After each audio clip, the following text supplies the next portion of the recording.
Greetings internet and welcome to Aaron Plays, and I hope you're doing fantastically well. I'm not sure myself. I've just shot turn 10. I'm just going into turn 11. Yeah, I'm feeling quite happy about the central sector, as I mentioned in the last video. The Parrots Beak though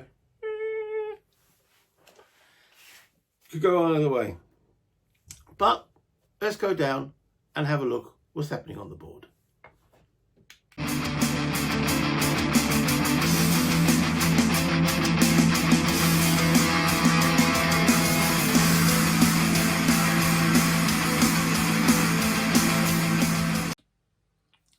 Cards shuffled, all counters done.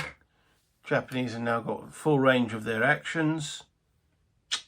US amphibious phase for turn 11.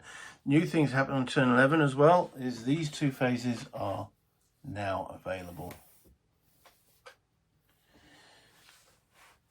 So it's the full gamut, and yeah, I can start moving 3 movement points as well, because each turn now has become an hour rather than half an hour.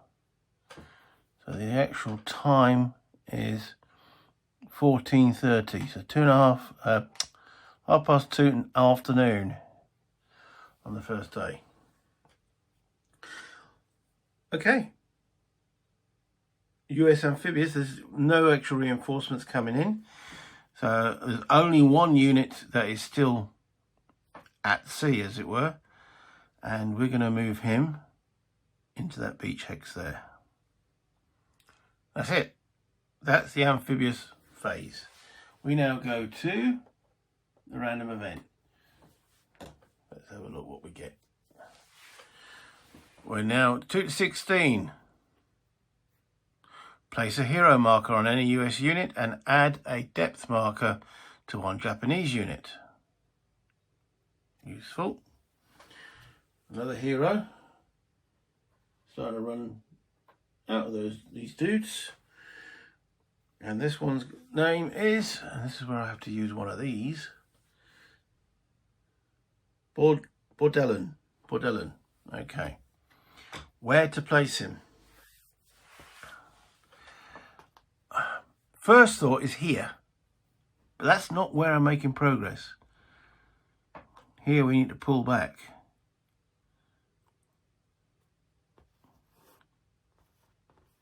But placing him here could be useful. I've got 2 heroes here. I've got a hero up here who's disrupted. Another hero. I'm going to place him on a full strength unit, and I'm going to place him. Yeah, job's got to be done. He comes over here. Now we've got to apply the Japanese depth marker. So we're looking at a hex that's adjacent to an American unit that hasn't got depth.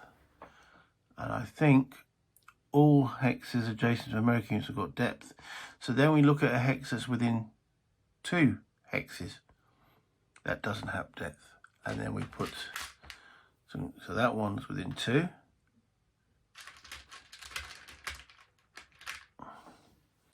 That one's within 2 up the top there.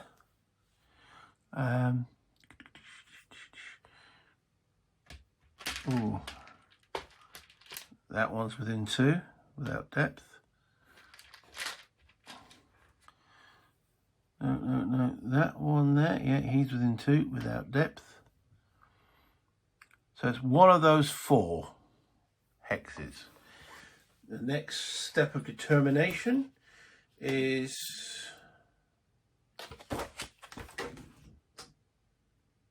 if Ecuador doesn't choose coastal position or any of those coastal, this one is, but it's the only one that's coastal, so that gets the depth marker, which will be a coastal depth marker. There we go.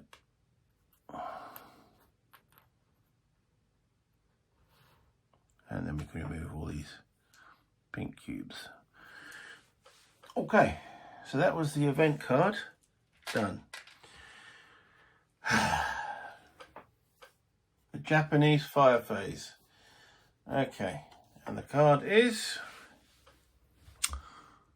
double red with an A. We saw what that was last time. That was an assault. R, and they're doing everything.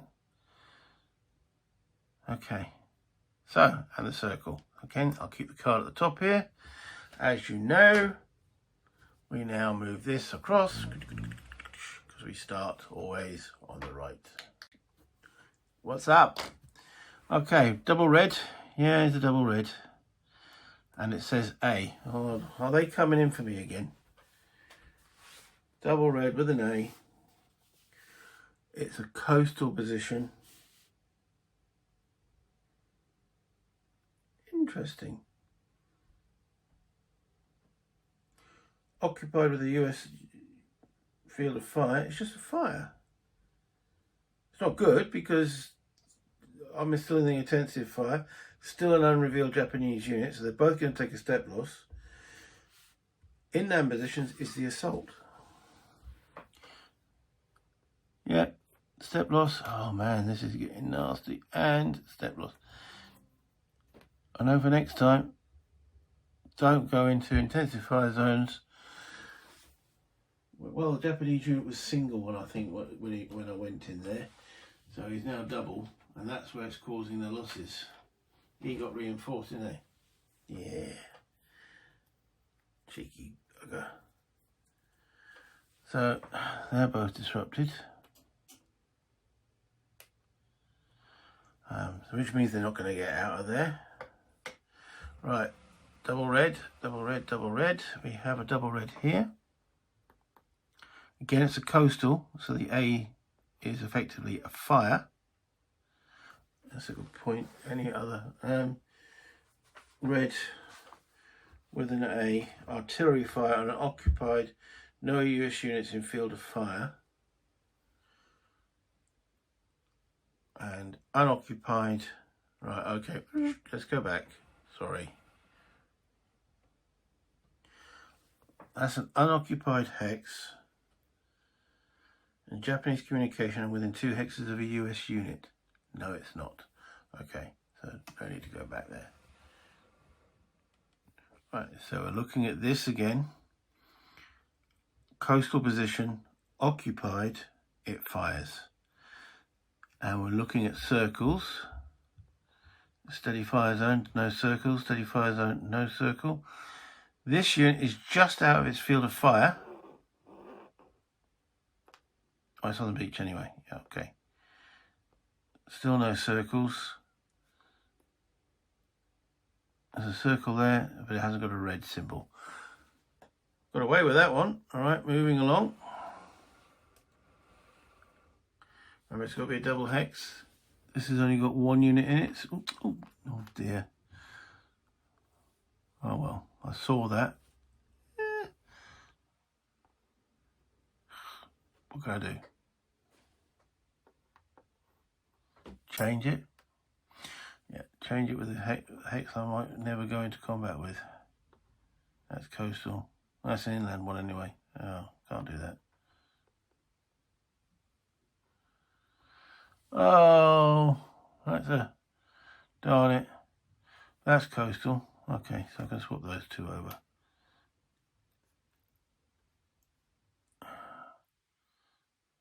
And then, yeah, I don't like knowing what these Japanese are. So now I'm going to exchange right at the top there. That comes off. Because I can't see me engaging with the Japanese right at the top. They might start moving at some point. Okay, sorry about that. He's a single unit in a hex. So he won't activate. So I think that's red done. Okay, back over here for the purple with an R. This is a purple position, and he's got an R. What does an R do? Probably that close to me, he's going to get reinforced. He ain't got depth yet. Okay, coast position. Is he coast? No, he's inland. Inland with occupied US units in field of fire. Is this guy in the purple field? He is in the field of fire. Place depth marker if none. Okay. So he gets a depth marker. It's an inland depth marker. And it says he fires as well. But this guy's already taken a step loss. So he can only suffer one step loss per activation. Anyone else in a purple field of fire? No. He's already taken a loss. He's definitely not in a purple field of fire. So the answer is no. Okay, so that's him done. We have a purple position here. Coastal. Unoccupied within 2 hexes of a US unit. No, doesn't apply. This is purple. It's occupied. Coastal. No, within 2 hexes of a US unit. No US units in field of fire. Redeploy. So it's occupied, which it is, with no US units in field of fire. We're now in turn 11. Redeploy. Move to unoccupied. See, now they're moving. Now the cheeky shits are moving. Moving to unoccupied position, hex, within 3 hexes and closer to US unit. Then if US unit in field of fire, fire. Right, so a position within 3 hexes, which is here, is closer to a US unit here. Can't get into that position because it's full. Won't go back here because it's not closer to you. 1, 2, 3, 4. 1, 2, 3. It's the same. So it's not closer. Whereas here, it is. So, oh bugger. Okay, they're reinforcing. Darn it. Carrying on with purple. This one here. Does he have a US unit in his field of fire? He does not.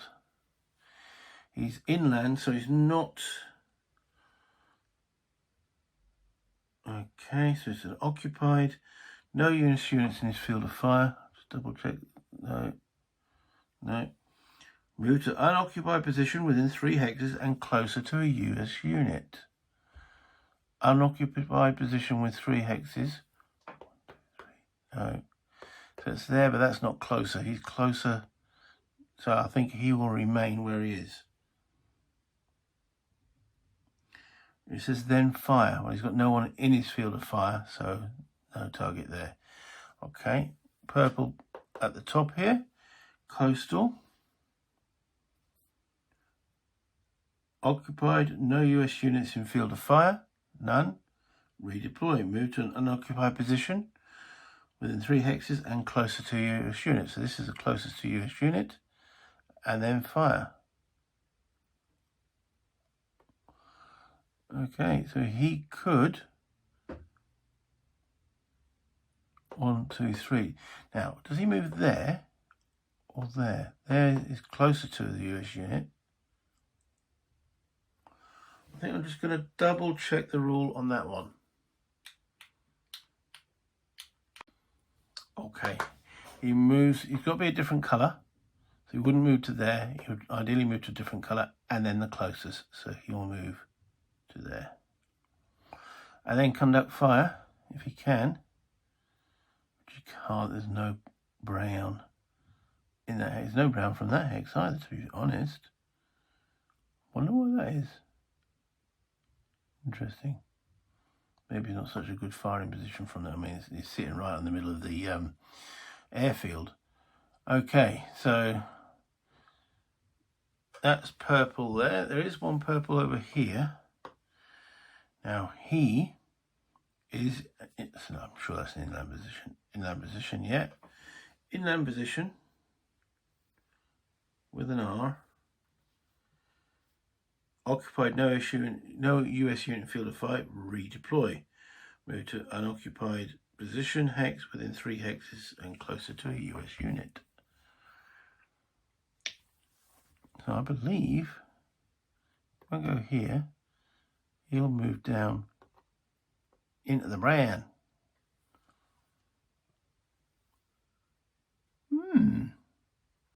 Okay.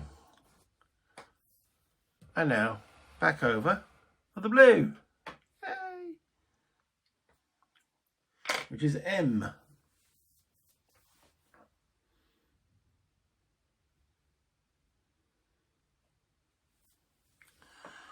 No blue. That one here is blue, but it's behind my line. It's got no line of communication. And also M is no action anyway for it, so don't worry there. Over here, is it not within 2 hexes of a... Ooh. In a Japanese community, like within 2 hexes. No, if that been within 2 hexes, that would have got a reserve. Okay, back over there's a coastal position. That's no action.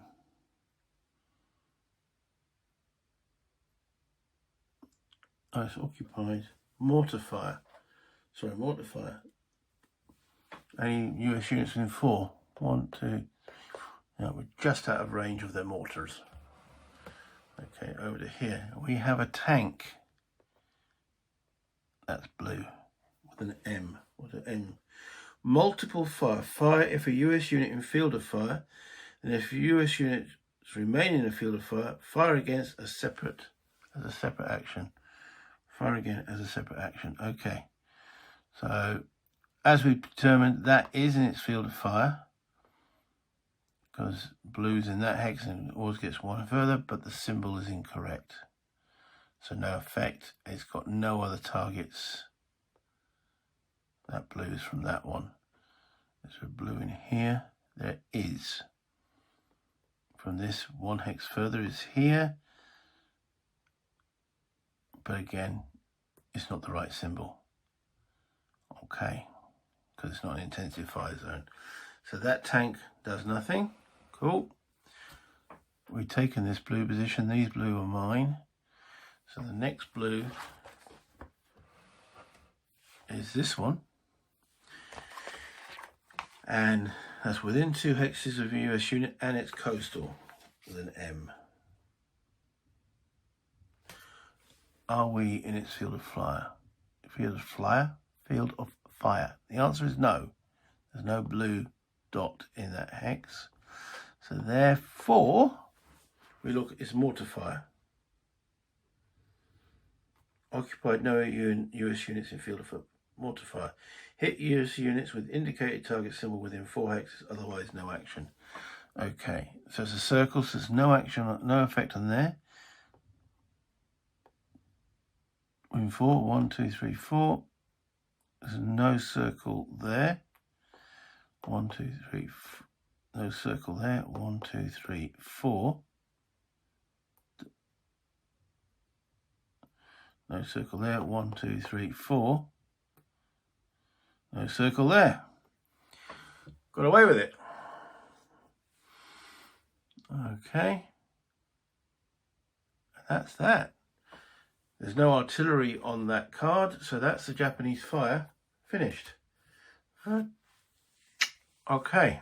That wasn't too bad. Apart from this section of bloody again. But at least we can start pulling these guys back. Well, that's going to be the plan anyway. Okay. We now move on to, for the first time, the second event phase. We draw another card and look at the event. Okay. 11 to 16. Oh. That's a bit disappointing. Wouldn't mind that first one, get extra US action, but it's not. Add a depth marker to 1 Japanese unit. Darn it. Okay. I put some markers out. So last time we're looking at, well, I better still do it because there have been Japanese movements and such forth. So we have, he's within 2 hexes. That one's within 3, so no. That's within 2 hexes.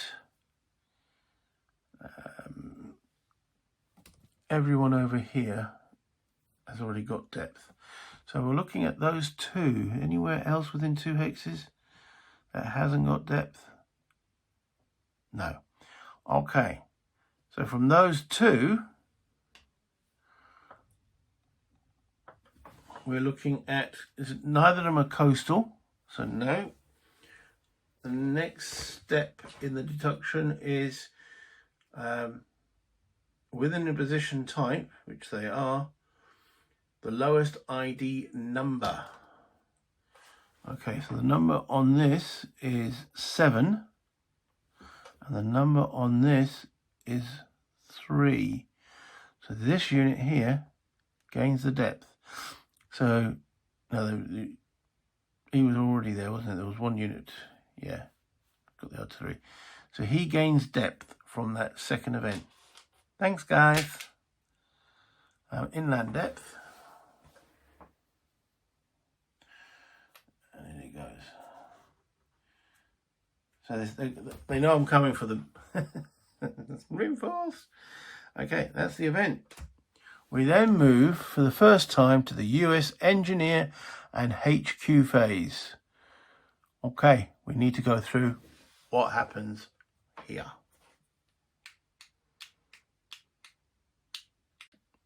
Well, the first step is take support marker for each engineer unit with the SP, which I presume must stand for support, in an eligible beach hex. Okay, so for example, we got one there with SP. So that'll be one marker. Moving along, that's in a beach hex, he's SP, that's 2 markers. And then moving over to here, with SP, that's 3. So I get 3 support markers.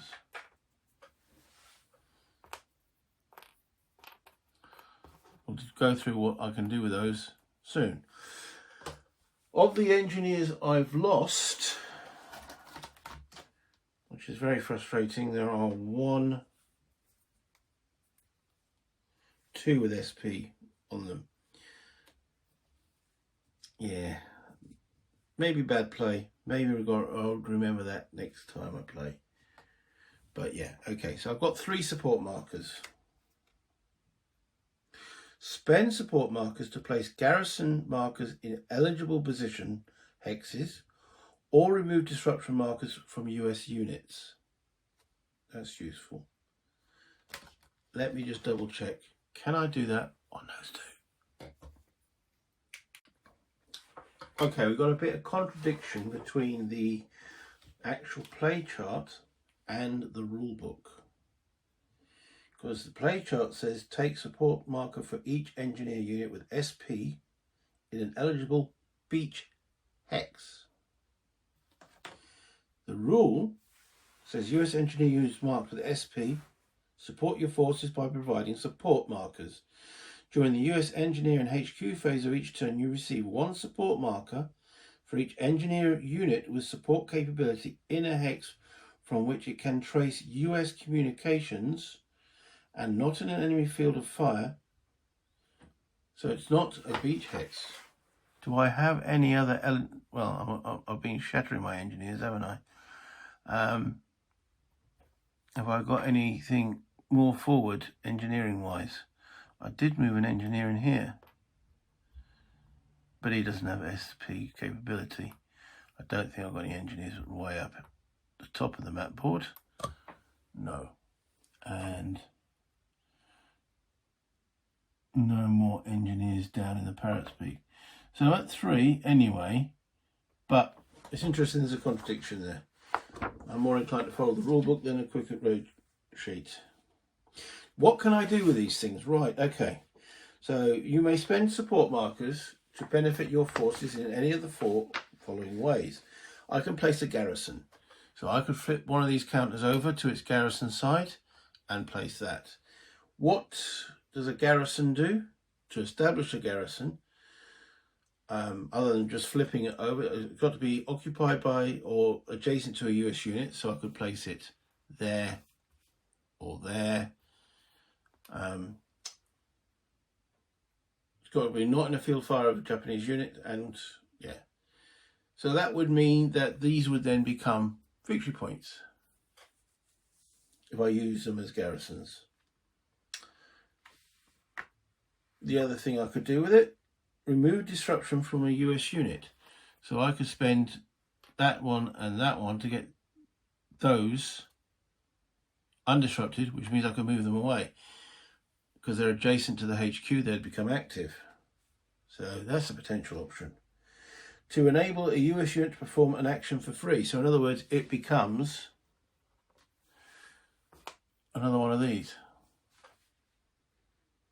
Or to provide a wildcard tactic in a US attack, which could be useful when, you know, I've got... Interesting. During the US action phase, you may spend a support marker as a wildcard combat tactic in an attack. If the attack includes at least one unit in US communication and in command of a HQ, declare the expenditure and the specific tactic. Unfortunately, an engine wildcard tactic does not fulfill the requirement for flanking or CC. That's what I was double checking, because heroes don't and also those don't. But that might be useful. But yeah. So I'll be getting those each turn. I think I need to get these guys here out of dodge. So we're going to spend 2 of these to get rid of those 2 disrupted counters.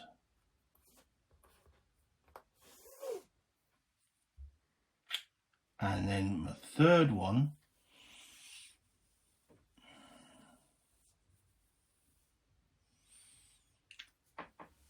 is there anywhere that's sort of screaming like, I need a garrison? These got to be used on the turn that they are provided. I cannot save them from turn to turn. But I might keep that as an additional action rather than as a garrison. So I've got effectively 4 actions. So that's 2 support markers used up already. Removing those 2 disrupted. Okay, so that's the engineering and now the HQ phase. Okay, so I have the option now of converting my HQs to command posts. And I'm going to do it for this one, but not for this one. Okay, so I can only work down from turn 11, so that's right. So an HQ may convert to a command post in any hex that is not in the potential field of fire of any Japanese position, which this guy is.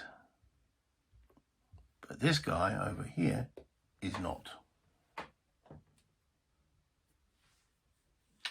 To establish a command post, replace the HQ unit with a corresponding command post unit during the US engineering HQ phase and place the matching command range marker in the first space of the command range track. Okay, so what does that gobbledygook mean? Okay, right. So this is the HQ 22. So I'm now looking for the command post for 22, which is this counter here. And there must be, that's command post. There must be a command post range counter. 22, right, okay. Command range. So I'm going to replace the HQ with the command post. And then I place this marker, command post range, into that hex there. Hex in that position there. So that means his command range at the present moment, it's got a 1 in that hex position. So it's the same as the HQ, but next turn it'll go to there, and then I can command anything within 2 hexes. So, and then they all treat as if they're all under the command of the HQ. So all those units, so next turn, if this was next turn, this unit would be commanded for free, and so would this. And then it'll eventually go up to 3 hexes, 4 hexes, and then eventually 5 hexes. This guy I can't do that with because he's in the field of fire of red. So I'm going to pull him back maybe to here and then start his spread. So that's the advantage of a command post is it spreads the range of the HQ after that initial turn. I'll remove the HQ from the board. Right, so next up after that is my normal phase, where I've now actually got 3 actions and a US support as a 4th, or maybe a tactical card if I need it. So let's determine who actually has 3 actions. So it's that hex, because they're all adjacent to the command post. Oh, the command posts cannot move. Once I've established it, it can't move. If I want to move it, I make it back to a HQ. And oh, he's not in command range. Getting carried away there. Right, with a hero. Ooh, he's disrupted. I could spend that last US support unit on him to get him moving.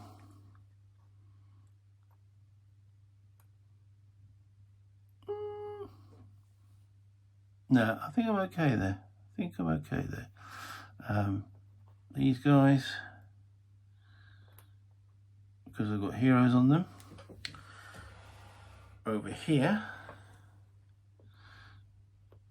with the hero, these are adjacent to the HQ.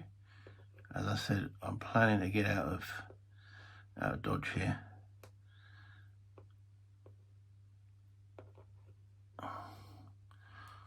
Okay, so that's my freebies. The first freebie I'm going to take is actually this, to barrage that. Because we know it needs the same colour. So it needs to be red and with a circle. It's red with a triangle. I don't think that does anything. Let's double check though, because he's a strength 2. Japanese unit with no depth would have been disrupted. Unit with depth marker is unaffected. Because he's got the depth, he's not affected. That's a 2 strength. If that had been a full tank, a full strength unit, that would have disrupted them no matter what. Just the colour. So he's done. Nothing. No effect. Okay. So where are we going to pull these back to? Do I need to occupy this position? Yes, I do. So I'm going to move the HQ 2 spaces. You can go there and there. I can move up to 3 spaces. Thank you for reminding me. But I want to occupy that. And yes, we're giving up this hex. So that's in a steady fire of red rather than... So they would need a red with a triangle. Okay, I'm keeping the SP here because we know what it does. Right, okay. So I need to pull this guy back, and I'm going to use this support marker to do so. And so he's going to fall back into that hex there.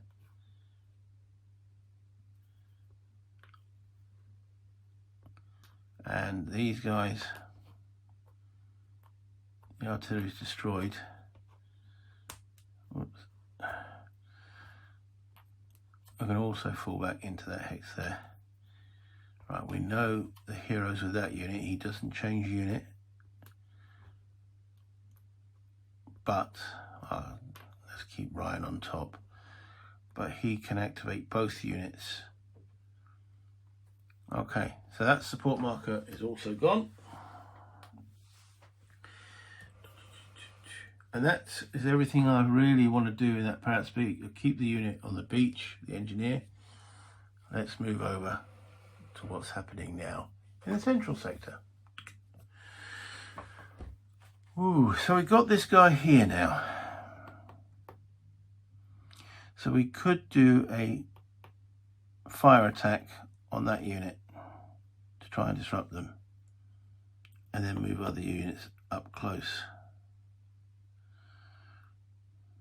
Or we just move up close. So we could move here and infiltrate. Yeah, it's still an intensive fire from this position, but everywhere around that unit is intensive fire. So the main aim here is to actually, I need to disrupt him. I really do. So though, and that can attack. and then we can move other units up. Okay, let's try that.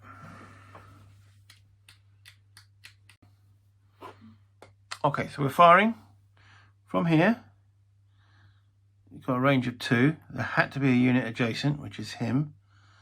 I can't barrage the hex, so I just flip the top part over, and then we look at the requirements on that counter. So there's no, you're not doubled. I'm firing through, so his fire value is halved. So that's 3.5. Can't remember if it says fractured round, down or up, but anyway, 3 plus 5 is 8 to 3. So we're at 2 to 1 on him. However, we don't meet all the weapon requirements because it needs an FL flank. We're not flanking him. We'd have to be attacking from here directly. But at least we know what we need to get. So US firing. US attackers possess required weapons? No. Even the hero doesn't. So attack strength at least double? Yes. Japanese unit, no. Japanese unit and unrevealed depth marker. Japanese disrupted.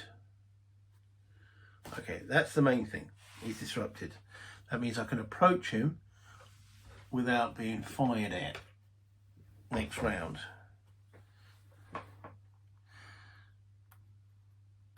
Okay. That would use his action up.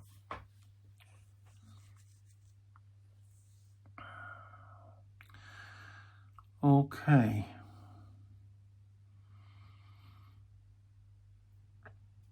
If I move into an intensive fire zone, does it matter if the units are disrupted?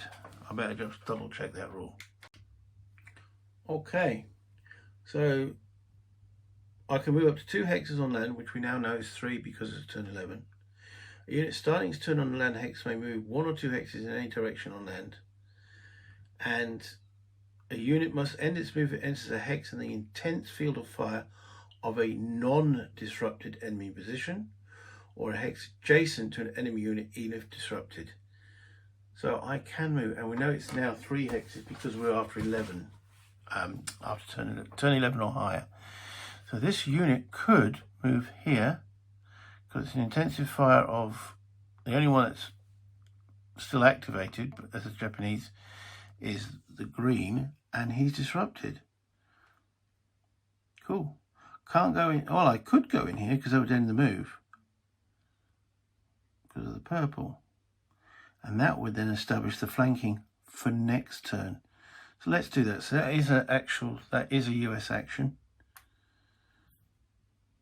unless I do it with, no, that's a weakened unit. I'd rather not. So 1, 2. Okay.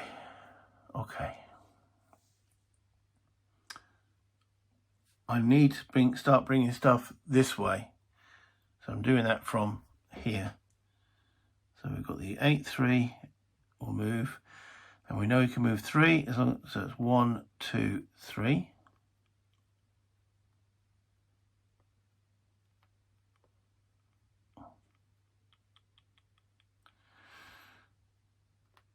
One, 2, 3.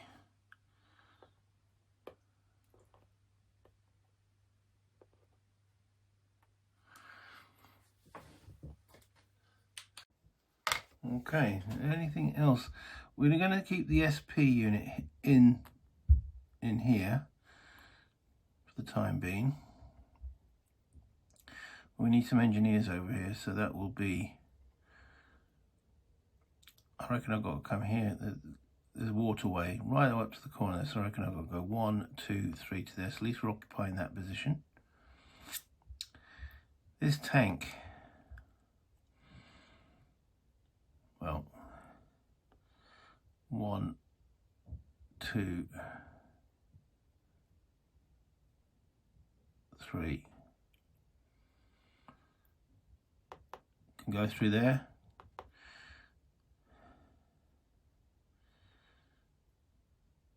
Do we need to do anything else? I still have one US action I can do.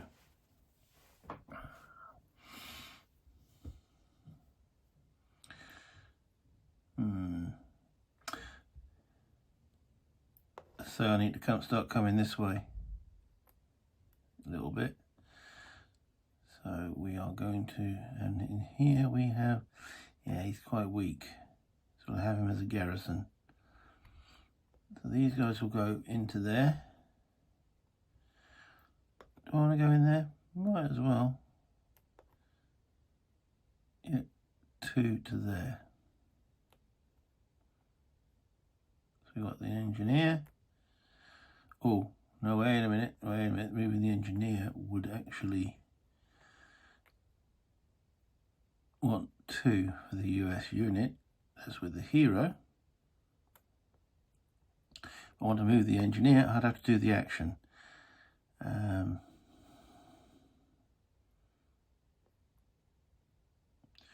1.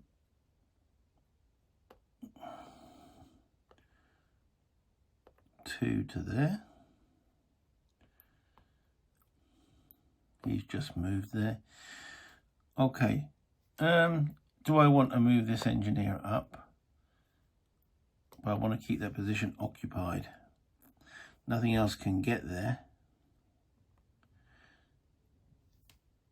Moving from here. 1, 2, 3. It's congested hex, but there's no Japanese unit that can target it.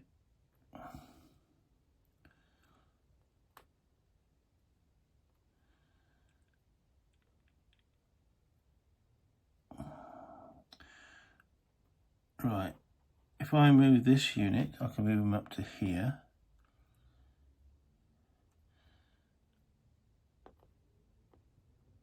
I think I need to make this a bit more tougher on the defense.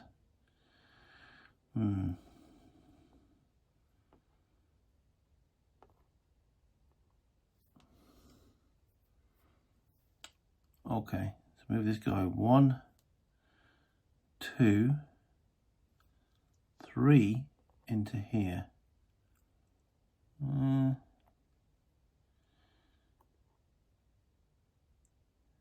Congested target. Yellow is the only thing that can actually hurt him, so that's fine.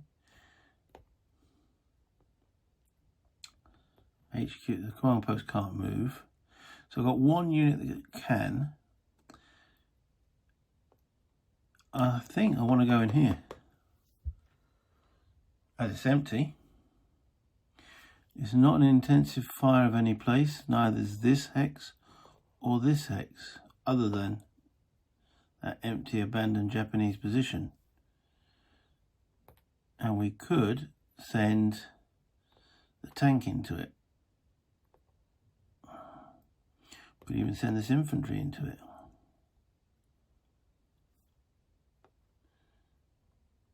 Ooh, decisions. Question is, can I actually move into an unoccupied Japanese position? It's a good question. The rules are again a little vague on this one. It says move limited to 1 hex. A unit must end its movement if it enters a hex in the intensive field fire of a non-disrupted enemy position, or a hex adjacent to an enemy unit, even if disrupted. Now, there's no enemy unit in there, so I can't disrupt it. I'm gonna do it again. Please put in the comments if you think I can't. I'm leaving 1 unit behind to keep the hex occupied, so it's 1, 2, 3.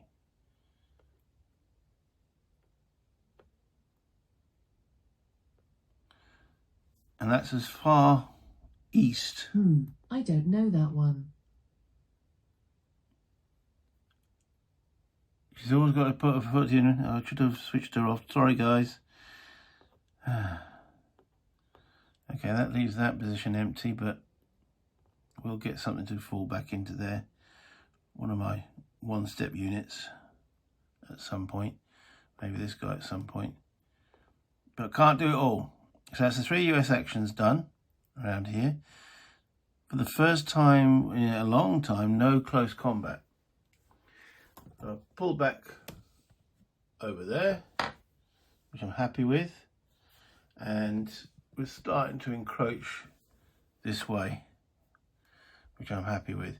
The aim is for me to take, I would like to take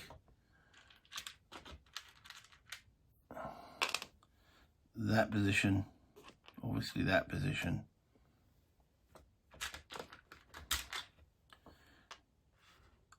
and that position, and ideally this,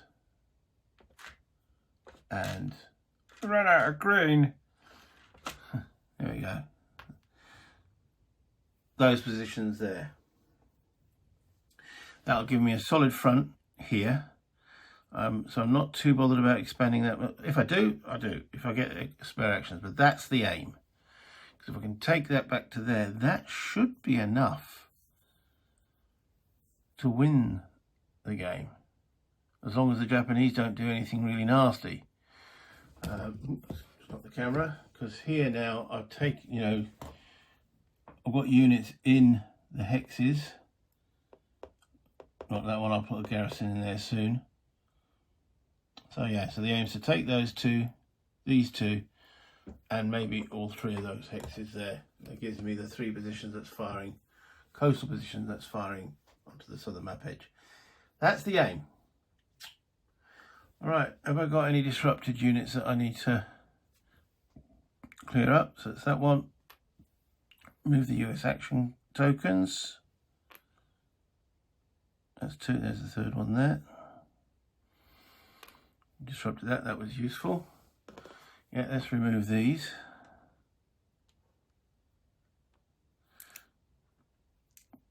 Yeah, I do like my cubes.